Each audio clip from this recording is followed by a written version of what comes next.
This book is a typical example of don't judge a book by its cover. Welcome everyone again to OG Speaks. I'm right now in Lifestyle in Caithness. I'm still touring in Scotland. All right. And in this lovely house where we are having a bit of rest as we're fixing the van, there are a lot of bookshelves here. I don't know if she's a librarian or what. She have quite a collection of old books.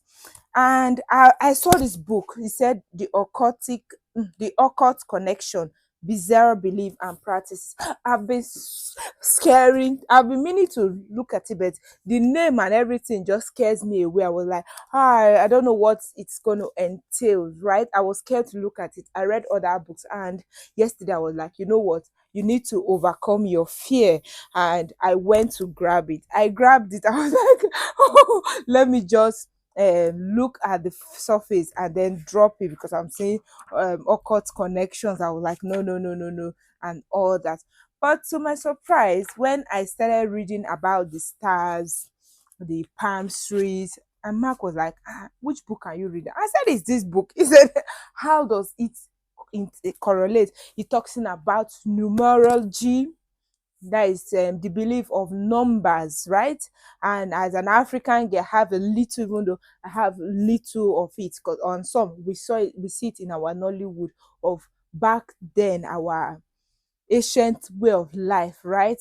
Even though the African history, a lot of the African history have been wiped out, where the priests, they call it Ezemo for those who are from the West African, the eastern region in the West Africa, that is Nigeria, eastern part of Nigeria, the Igbos, they'll call the Ezemo and he will do some incantation, blah, blah, blah, blah, and dies the cowries and what numbers it comes. He will tell you, the king, if it's a good sign or not.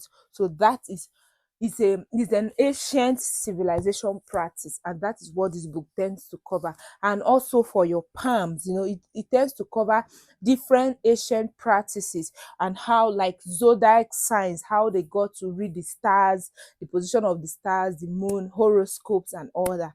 But what this video is all about is how they say do not judge a book by its cover. By just seeing that, I thought maybe I'll be seeing something like witchcraft, stars of David, blood, all those things. But one thing I've come to understand is that before they clone they did plus and minus and the religion, geometrics, yes, it also talks about geometrics, all that. What you don't understand tends to be scary, right? And that is it. Sometimes, if you must live in this 21st century, and this is where I'm going to,